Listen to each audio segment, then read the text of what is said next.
안녕하세요. 최윤입니다.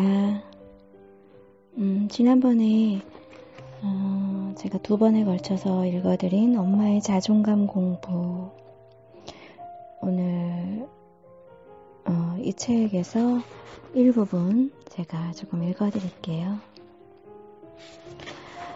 문 닫으면 수도승, 나오면 조폭. 딱 떠오르는 아이들, 사춘기 아이들이죠. 남자아이들도 그렇고 여자아이들도 그래요. 네, 문 닫으면 수도승, 나오면 조폭. 읽어드릴게요. 태초의 우주는 하나의 작은 점이었다. 150여 년 전 빅뱅이라는 대폭발을 거치면서 우주는 거침없이 팽창했고 수많은 별들을 창조했다. 그리고 인간이라는 존재를 낳았다. 우리도 처음에는 하나의 작은 점에 불과했다. 엄마 뱃속에서 10달 동안 폭풍 성장해 마침내 자궁을 뚫고 세상에 나왔다. 그리고 일정한 나이가 되면 몸과 마음이 폭발적으로 자라는 두 번째 빅뱅을 맞게 된다. 그것이 바로 사춘기다. 아이의 입장에서 탄생의 시점으로 들어가 보자. 운명적으로 이 세상에 오게 된 그날, 만일 아이가 말을 할 수 있었다면 아마도 이렇게 물어봤을 것이다. 당신은 누구세요? 여기는 어디예요? 나 여기에 뭐 하려고 왔어요? 나는 누구예요? 나는 지금부터 뭘 해야 돼요? 오랜 시간 몸에 저장된 그 질문들은 적당한 때를 골라 다시 터져나오기 시작한다. 그것이 바로 15살 사춘기다. 물론 아이들이 이런 원초적인 질문을 그대로 하는 것은 아니다. 조금 더 15살답게 물어본다. 내 꿈은 뭐지? 대학은 꼭 가야 하나? 나는 왜 엄마가 시키는 대로 해야 하지?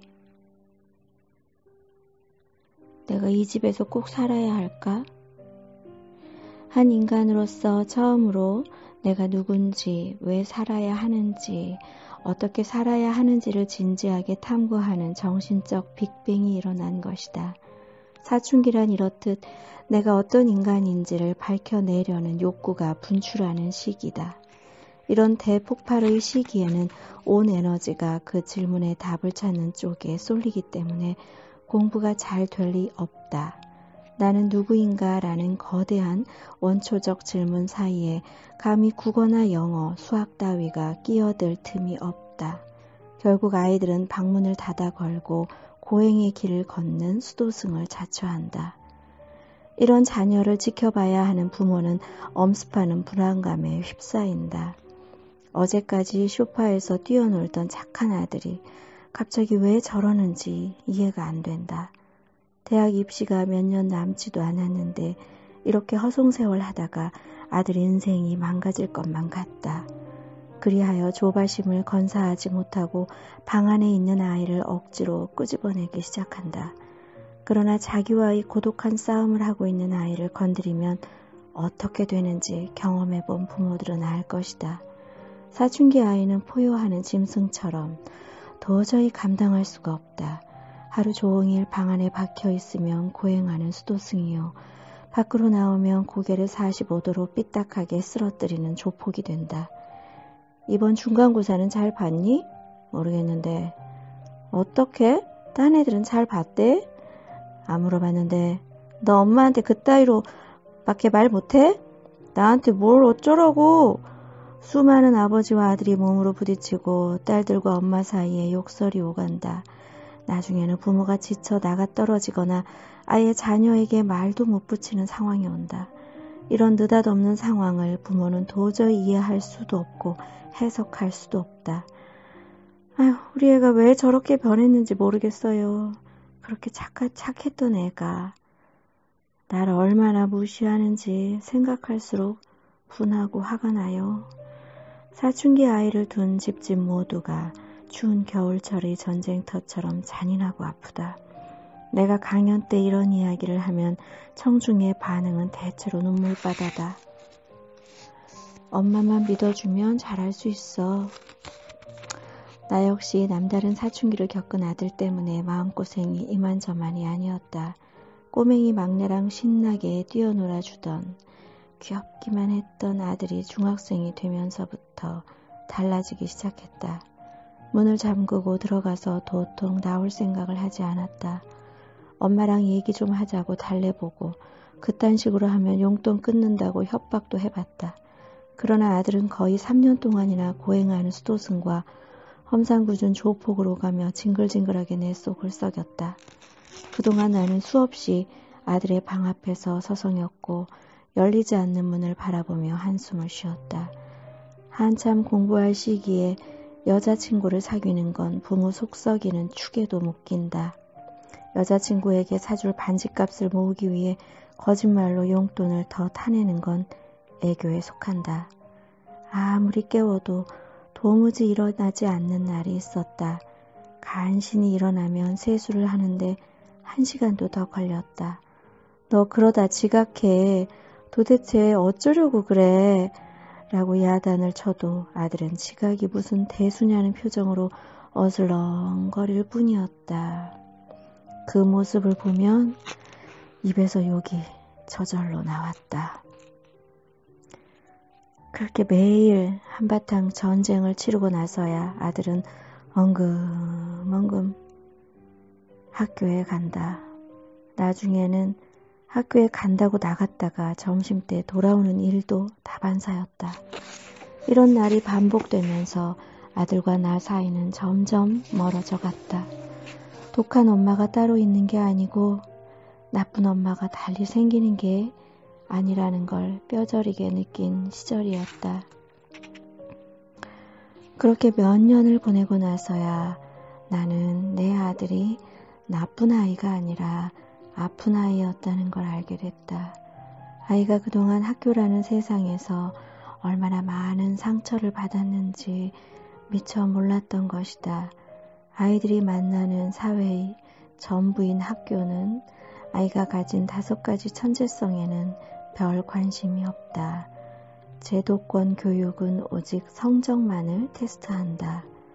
따라서 학교가 원하는 것을 못 주는 다수의 아이들은 그 시스템 안에서 비교당하면서 끊임없이 크고 작은 상처를 받을 수밖에 없다. 결국 아무도 날 괜찮은 사람이라고 말을 안 해. 미칠 것 같아 라며 으르렁거리게 되는 것이다. 그러다 똑똑한 아이들은 마침내 알아낸다. 나는 정말 괜찮은 사람인데 부당한 취급을 받고 있다는 것을. 내가 능력도 없고 노력도 안 하는 나쁜 애가 아니라 처음부터 게임의 룰이 잘못됐다는 것을. 그런데 이런 깨달음을 얻은 그 아이가 자신이 느낀 부조리함을 어떻게 부모에게 조리 있게 설명할 수 있을까? 자기 딴에는 왜 날 못 믿나 하는 식으로 나름대로 최선을 다해 표현해 봐도 엄마는 알아듣지 못하고 이렇게 답할 뿐이다. 믿을 짓을 해야 믿지 이놈아. 이제 아이에게 더 이상 믿고 의지할 만한 어른은 없다.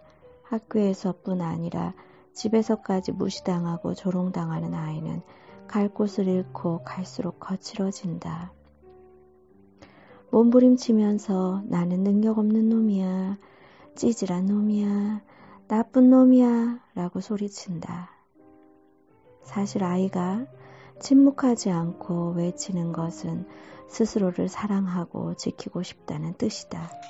아무리 세상이 날 바보라고 손가락질을 해도 스스로는 괜찮은 사람이라고 믿고 있다는 증거다.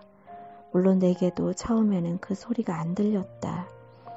하는 짓을 보면 매일 학교 안 가고 부모에게 덤비고 게임하는 모습 뿐이었으니까. 나중에야 아이와 제대로 된 대화를 하면서 아이가 사실 말하고 싶었던 것은 이 얘기였다는 것을 알게 됐다. 나 정말 괜찮은 애고 엄마만 날 믿어주면 아주 잘할 수 있어. 매일 학교에서 찌질한 애로 사는 거 너무 힘들어. 아무도 날 알아주는 사람이 없어. 그때부터였다. 마음속 깊은 얘기가 마침내 통하기 시작하면서부터 내가 아이의 마음을 알아주고 아픔을 공감해 주면서부터 둘째는 아주 천천히 변하기 시작했다. 터널의 끝에서 엄마를 기다리는 아이를 위해 사춘기 아이들 때문에 너무나 아프고 힘들어하는 엄마들이 적지 않다. 생각해보면 나도 그때가 엄마 노릇하기 제일 힘들었던 것 같다. 한 인간을 온전한 어른으로 키워내는 게 그렇게 뼈를 깎듯 고통스러운 일이라니. 그러나 어차피 한 번은 겪어야 할 사춘기라면 엄마인 내 옆에서 겪는 게 낫다. 결혼한 뒤에 모르는 여자 옆에서 내가 이런 회사나 다녀야 되겠냐며 방황하느니 1살이라도 어릴 때 엄마 옆에서 겪는 게 다행이다. 힘들지만 이 시간을 잘 보내면 다시 새로운 시간이 열린다. 믿어준 만큼 훌쩍 자란 둘째는 요즘 내 최고의 행복이자 기쁨이 되었다. 엄마, 나 오케스트라 오디션 통과했어. 정말 대단하지? 엄마, 교수님들이랑 같이 재즈 공연하기로 했어. 대박이지? 일본으로 건너가 재즈 음악을 공부하는 둘째는 늘 자신이 스스로 해낸 무용담을 들려주며 일주일에 몇 번씩 전화를 하곤 한다. 몇 년 전에 방에서 안 나오던 애가 맞나 싶을 만큼 열정과 에너지가 넘친다. 오히려 내가 기운이 빠져 있으면 걱정해주고 새로운 도전 앞에서 망설이고 있으면 용기를 북돋워 준다. 지금 아이를 보면 그때 그렇게 힘들어도 버텨내고 참기를 정말 잘했다는 생각이 든다. 여러분에게도 이렇게 괜찮고 믿음직한 아이가 터널의 끝에서 기다리고 있다. 엄마들이여, 절대 포기하지 말고 용기를 내자. 사랑합니다. 축복합니다. 좋은 시간 되셨길 바래요. 다음 시간에 또 만나요. 안녕.